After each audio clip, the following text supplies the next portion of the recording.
अच्छा इनके करा ठीक है कि तू अब दोसर दुआर देखो कन्हैया आई है ना ना ना कि समझावत है का जीवन भर दुख हम सह केहू से कुछ ना कहो जीवन भर दुख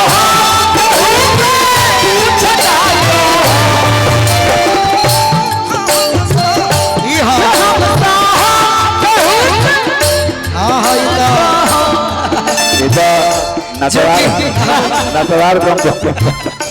जोगिनिया जोगिनिया हो बनी जाई एही में बाबा भला जोगिनिया हो बनी जाई एही में बाबा भलाई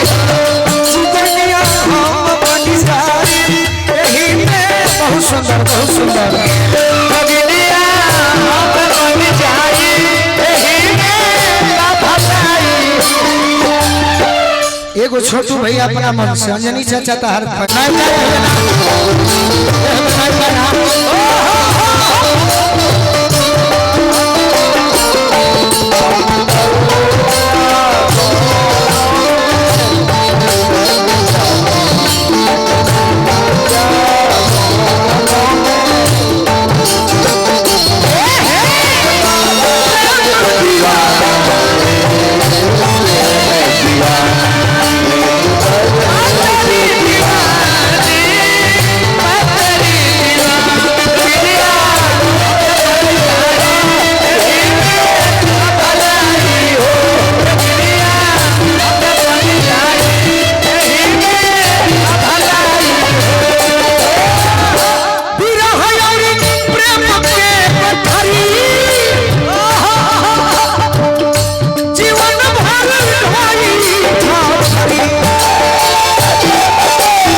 बैठ से तरह से डर हो गई बा हमरा। हाँ बहुत सुंदर प्रस्तुति बा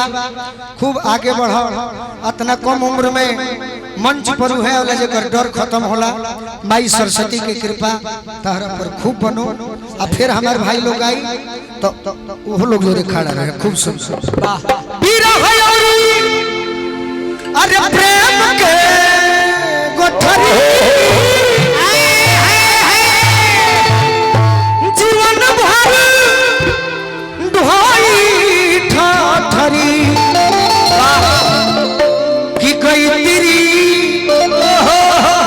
अरे बिन मरब ठिठुरी अनहियो हमरा बिन मरब ठिठुरी अनहियो हमरा